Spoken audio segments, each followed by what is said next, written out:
नमस्कार, मैं आरबी सिंह यादव और आप देख रहे हैं मेरा YouTube channel RB Singh Yadav editor. देश में जनता को डराने की राजनीति क्यों चल रही है, ये एक बड़ा सवाल इस समय जनता में ही तैर रहा है। अब आप कहेंगे कि भाई डराने की राजनीति कैसे और कैसे, कहाँ पर, क्यों? आपको मालूम है कि योगी आदित्यनाथ ने पिछले 1-2 महीने पहले एक नारा गढ़ा और उसमें कहा कि बटोगे तो कटोगे। और उस नारे को भारतीय जनता पार्टी ने केवल योगी तक सीमित नहीं रखा, बल्कि महाराष्ट्र में एक दिन नरेंद्र मोदी ने भी उस नारे को दोहरा दिया। और उसके बाद फिर आरएसएस भी पीछे नहीं हटी और अभी जो पिछले दिनों मथुरा में जो कार्यक्रम हुआ 2 दिन का, वहाँ भी ये बात कही गई। हौस बोले ने बाकायदे इस बात को दोहराया कि कटोगे तो बटोगे। आखिरकार ये बात सामने क्यों लाई जा रही है? क्या वास्तव में इस नारे से भारतीय जनता पार्टी को या उसकी जो पॉलिटिक्स है उससे फ़ायदा होने वाला है? मेरी समझ से ये बात बिल्कुल सोले आने सच है कि भारतीय जनता पार्टी अब अपना अस्तित्व खोती जा रही है इस तरह की बातें करके।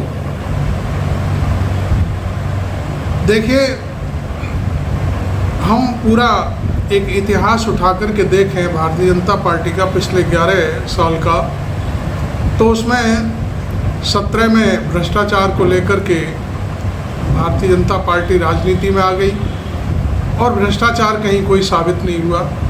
जब उसे लगा कि हम भ्रष्टाचार साबित नहीं कर पाए और 15 लाख रुपए हर आदमी को विदेशों की जो बैंक हैं उनमें से ला कर के नहीं दे पाए, तो अब हमारा 19 में हम डमाडोल हो जाएंगे। तो फिर एक कांड हुआ, आपको मालूम है। उस कांड की जांच अभी भी चल रही है और अभी तक ये पता नहीं चला कि उस कांड में जो 40 सैनिक मारे गए थे, उन सैनिकों को मारने के लिए RDX कहाँ से लाया गया और वो कार किसकी थी जो जम्मू कश्मीर में पुलवामा में हुआ था। मैं उसकी बात कर रहा हूँ। उसके बाद दोनों टर्म में भारतीय जनता पार्टी ने अलग अलग मुद्दों पर भारी जीत हासिल की और एक दबदबा बना करके रखा।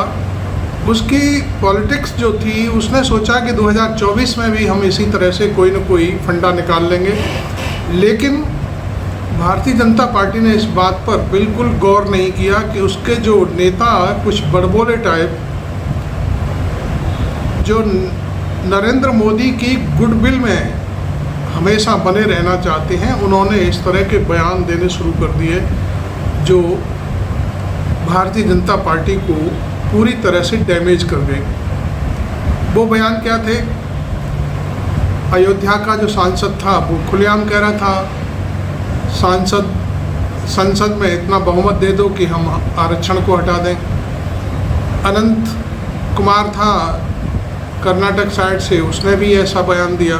जो बड़े बड़े नेता, अयोध्या का सांसद कोई मामूली आदमी तो होगा नहीं, आप जानते हो। वो जो अयोध्या जैसी हॉट सीट और वहाँ का सांसद ये बात कह रहा है कि आरक्षण हम हटा के रहेंगे। तो ये कुछ चीज़ें आमतौर पर जब बड़े नेता बोलने लगे तो छोटे नेता भी बोलने लगे और ये सारी बातें आम जनता के बीच फैल गई। अब मैं आपको बता दूं कि पिछले 2 चुनावों में भ्रष्टाचार के मुद्दे पर अब जो बैकवर्ड और दलित समाज का तबका है वो कुछ सोच समझ कर के बात करने लगा। पहले में तो देखिए, मैं उत्तर प्रदेश की ही बात करूं तो मायावती और अखिलेश यादव मिलकर के चुनाव लड़े थे, तो दलितों ने अखिलेश को उस समय वोट नहीं दिया था, जबकि यादवों का और मुसलमानों का सारा वोट मायावती को पड़ा, तो उनको 10 सीटें आई और अखिलेश यादव को मात्र 5 सीटें रह गई। अब इसी क्रम में जब ये बात आगे आई तो फिर जो गरीब लॉबी थी वो भावनाओं में बह गई 19 के चुनाव में, और वो सब कुछ भूल गई, क्योंकि वो 40 सैनिक मारे गए थे। तो वो एक ऐसा भाव पैदा किया जनता के बीच कि भाई ये तो गलत हुआ, और पाकिस्तान हिंदुस्तान हो गया, उसमें फिर चुनाव निकल गया। अब की बार जनता के बीच में ये संदेश चला गया कि ये पार्टी तो संविधान बदलने जा रही है, संविधान को ख़त्म करने जा रही है, अपना संविधान लागू करने जा रही है। कभी कभी ये बातें भी उठ कर के आई कि मनुस्मृति को लागू कर देगी। मनुस्मृति में आपको मालूम है कि दलितों का, पिछड़ों का कोई काम नहीं है, महिलाओं का भी कोई खास रोल नहीं है। तो ये सारी चीज़ें जब दिमाग में बैठ गई, और इसमें कांग्रेस पार्टी के जो लीडर थे राहुल गांधी और अखिलेश यादव का गठजोड़ हुआ, इंडिया गठबंधन बना, और उन्होंने दोनों हाथों में संविधान लेकर के दिखाना शुरू कर दिया, संविधान खतरे में।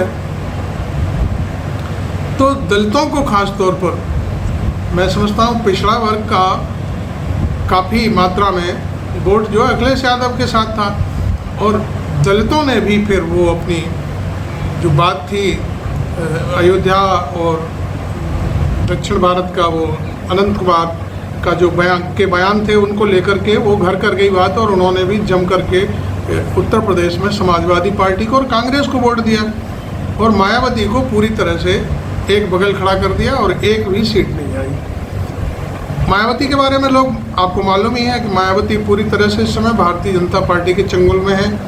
वो अपना मुंह खोलेंगे तो उन्हें सीधे सलाखों के पीछे भेजने की तैयारी अमित शाह जी ने कर ली है, क्योंकि उन पर भ्रष्टाचार के तमाम आरोप हैं। आपको मालूम है कि नोटों की मालाएं और ये सब चीज़ें पहनने का जो एक खेल था, वो भारतीय जनता पार्टी के पास पूरी फाइल है, कहाँ से क्या कमाया, कहाँ गया। तो उनके भाई को भी कई बारी इस मामले में रेड नोटिस थमाने की कोशिश हुई, लेकिन वो मायावती ने कह दिया कि भाई हमसे अब आप चिंता मत करिए, हम आप जैसा कहेंगे वैसा करेंगे। तो वो उस हिसाब से काम कर रही हैं। अब हरियाणा का चुनाव है, भले ही देखिए कुछ भी है, आप कुछ भी कहते रहिए, हम भी कहते हैं चलो ईवीएम में धोखा हो गया, ईवीएम ने कर दिया, वो कर दिया। दो बातें हुई आम तौर पर, जो बातें हुई हरियाणा में, उसमें यह था कि जाट वर्सेस नॉन जाट, ये पूरे हरियाणा में बात तैर गई, और उसे कांग्रेस पार्टी संभाल नहीं पाई। कांग्रेस के जो लीडर थे 3 ध्रुवों में बढ़ गए, और वो सीएम बनने की कोशिश में लग गए कि हमको तो सीएम बनना है, और हम इस तरह से अपना सीएम बनाएंगे, और हम तो जीत के आ रहे हैं, और ये पूरी चीज़ें सामने आ गई। दूसरी बात, एक तो ये बात रही कि जाट नॉन जाट वाली का किस्सा। दूसरा जो आग में घी का काम किया, केजरीवाल को और उनकी पार्टी के तमाम लोगों को जमानत दिलवाई गई, और जमानत के जरिए उन्होंने वहाँ पर अपने प्रत्याशी खड़े कर दिए, जिससे 25 से 30 सीटें उनकी जो आम आदमी पार्टी के खड़े होने से कांग्रेस को लॉस हुआ। ये चीज़ें राहुल गांधी उस समय नहीं संभाल पाए, और उनके दिमाग में ये बात भी नहीं थी, उनके नेता भी ये सब चीज़ें नहीं समझ पाए। खैर, ये तो हरियाणा के चुनाव की स्थिति रही। अब मैं आपको बता देता हूँ कि ये जो महाराष्ट्र है, महाराष्ट्र में भी खेला करने की तैयारी है, वहाँ भी इस तरह का खेल होने जा रहा है। जैसे अब भारतीय जनता पार्टी के तमाम लोग हैं, अभी जैसे योगी जी हरियाणा गए, वो सॉरी महाराष्ट्र गए, और वहाँ पर भी उन्होंने वही नारा बुलंद कर दिया। उनकी देखा देखी उनकी पार्टी के भी लोग इसी तरह से हिंदू मुस्लिम कर रहे हैं, बटोगे तो कटोगे।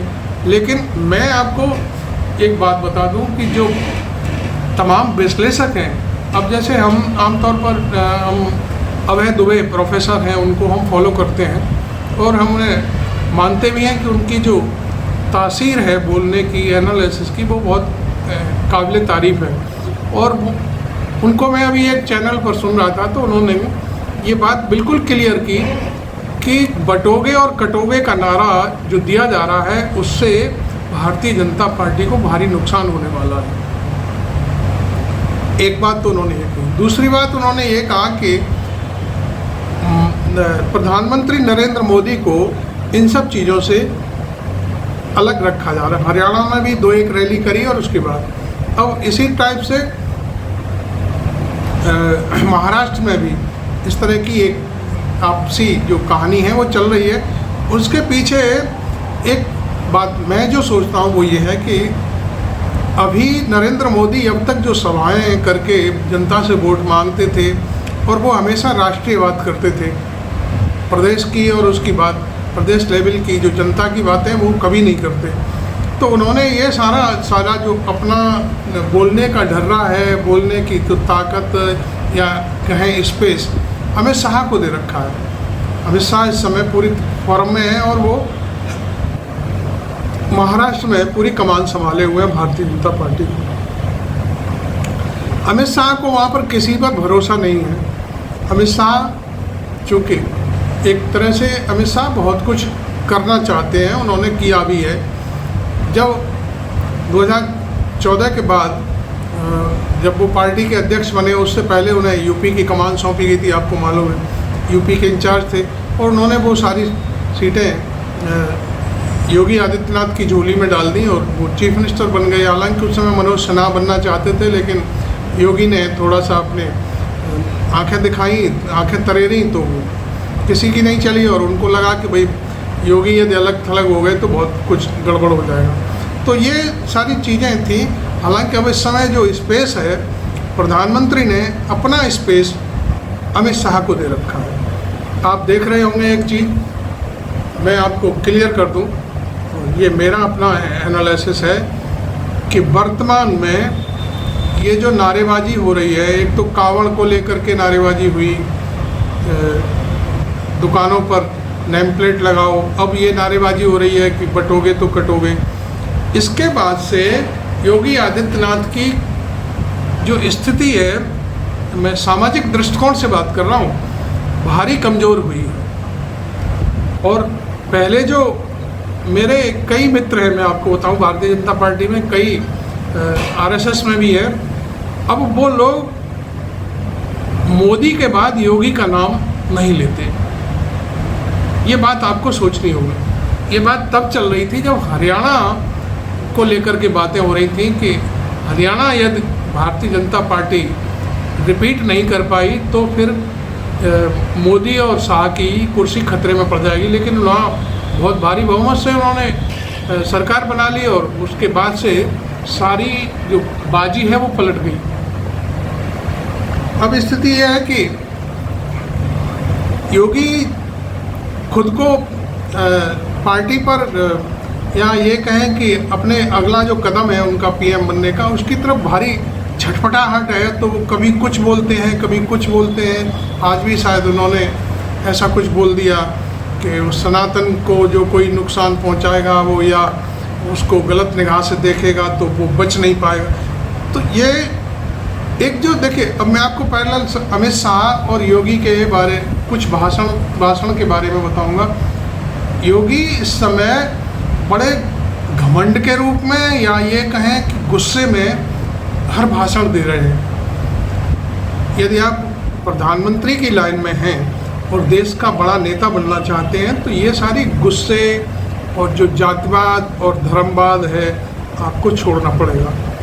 अमित शाह इस समय पहले गुस्से में बातें करते थे, आपने देखा होगा कि हम ये कर देंगे, वो कर देंगे और फलाना लागू कर देंगे, ढिकाना लागू कर देंगे और बांग्लादेशियों को वहीं पर घुसेड़ देंगे बांग्लादेश में। लेकिन आजकल देखा होगा आपने, अमित शाह बिल्कुल ठंडे दिमाग से, ठंडे तरीके से, कहना चाहिए शांत स्वभाव से भाषण दे रहे हैं। बात करते हैं वो, लेकिन बड़े शालीन तरीके से, आपने देखा होगा उनको। तो ये सारी जो चीज़ें हम देख रहे हैं, इसको लेकर के बहुत ही एक व्यग्रता जैसी भारतीय जनता पार्टी के अंदर महसूस की जा रही है। उसको ये लग रहा है कि भाई कहीं हम ये ना कर डालें, वो ना कर डालें। हालांकि आप महाराष्ट्र की बात करोगे तो महाराष्ट्र में बहुत हालत ख़राब है। महाराष्ट्र में मैं समझता हूँ कि पार्टी भले ही बड़ी हो सकती है, लेकिन जो दो टांग वाले जो चीफ मिनिस्टर और डिप्टी चीफ मिनिस्टर है उनकी हालत बहुत ख़राब होगी, क्योंकि उन्होंने अपनी मूल पार्टियों को धोखा दे करके भारतीय जनता पार्टी के साथ गठबंधन किया। और इसी वजह से अब लगता है कि जैसे वो शरद पवार का भतीजा है, उसका तो खेल ही ख़त्म होने वाला है। हालांकि मेरा ये भी मानना है कि यदि अजीत पवार को सीटें भले ही कम मिली, मैं एक एनालिसिस और एक अनुमान बता रहा हूँ, सीटें कम मिली और त्रिशंकु विधानसभा हो जाती है, तब अजीत पवार का भले ही छोटा गुट हो और उसके ज़रिए से सरकार बनती है, तो उसका रोल बहुत महत्वपूर्ण हो जाएगा। भले ही उसको सीटें कम मिली हैं और वो सीटें जीत पाए नहीं जीत पाए, लेकिन मान लो वो 5 भी MLA ले आता है और उसकी वजह से सरकार नहीं बन पा रही है, तो फिर उसे भारतीय जनता पार्टी को अपने सिर पर बैठाना पड़ेगा एक बार फिर से। और यदि सरकार बनती है तो मैं समझता हूँ अजीत पवार का पूरा जो पॉलिटिकल कैरियर है वो ख़त्म हो जाएगा। हालांकि आप ये मान के चलिए कि जो हम अनुमान लगा रहे हैं वो यही है कि जो दाही नहीं छू पाई पार्टी संसद में 2024 के चुनाव में, उसके लिए खतरा ही खतरा है चारों तरफ से। एक जो इस समय का चीफ मिनिस्टर है वो खुद भी लगा हुआ है, पूरा आड़ा तिरछा करके उसने ये सोच रखा है कि किसी भी तरह से हमको ज़्यादा से ज़्यादा सीटें जितनी मिली हैं पूरी की पूरी लानी है और हमें दोबारा से चीफ मिनिस्टर बनना है। क्योंकि यदि Bharatiya Janata party full flash सत्ता में आ गई, उसने सारी सीटें अपने हिसाब से जीत ली और कुछ निर्दलीयों को मिलू करके यदि उसने ऐसा खेल कर लिया, तो फिर एक बहुत बड़ी बात हो जाएगी कि उस चीफ मिनिस्टर का भी पॉलिटिकल कैरियर ख़त्म समझो। क्योंकि यहाँ टक्कर सीधी सीधी कांग्रेस और बीजेपी से होने वाली है, क्योंकि इन दोनों पार्टियों को सबसे ज़्यादा सीटें मिली हुई हैं और ये दोनों कितनी सीटें जीतती हैं ये देखने वाली बात है। यहाँ पर मैं समझता हूँ कि ये जो चुनाव है 288 सीटों में से जो बंटवारे का जो मामला था, सीटों के बंटवारे का, सबसे ज़्यादा भारतीय जनता पार्टी का जो NDA गुट है उसमें दिक्कतें सबसे ज़्यादा थी। हालांकि ऐसा नहीं है कि इंडिया गठबंधन में नहीं थी, अखिलेश यादव ने भी सीटें मांगी थी, उनको दी नहीं गई, लेकिन फिर भी उन्होंने अपने प्रत्याशी खड़े किए हैं। तो ये सारी चीज़ें अब देखने वाली बात होगी कि अब चुनाव का ऊंट किस कदर और किस तरफ बैठने वाला है।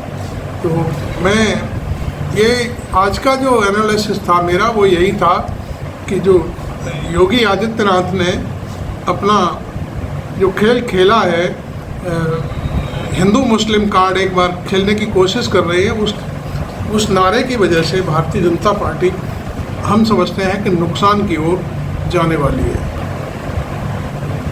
आपका इस मामले में क्या ख्याल है आप ज़रूर बताएं और हमें इस मामले में अपनी टिप्पणी भी करें। अब मैं छोटी सी 1-2 मिनट की बात झारखंड पर भी करूंगा।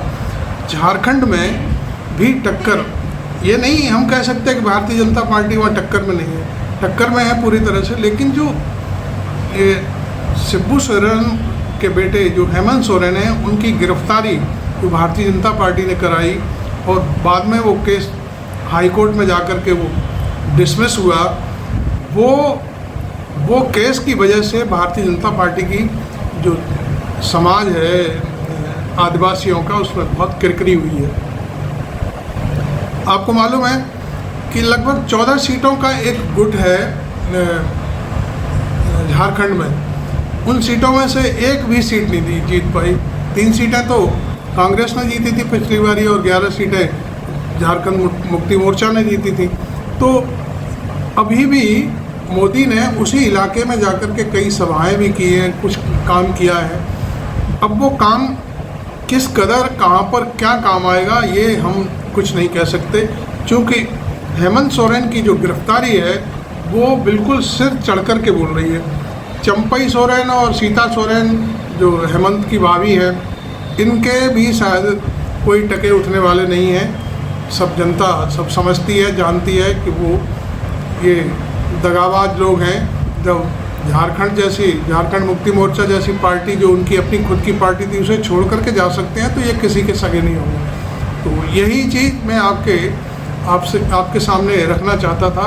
और आपको ये वीडियो कैसा लगा ज़रूर अपनी बात लिखें, और प्लीज़ इसको, यदि आप मेरी पत्रकारिता को पसंद करते हैं तो चैनल को सब्सक्राइब करना बिल्कुल ना भूलें और वीडियो को लाइक भी करें। Thank you very much. मैं आरबी सिंह यादव।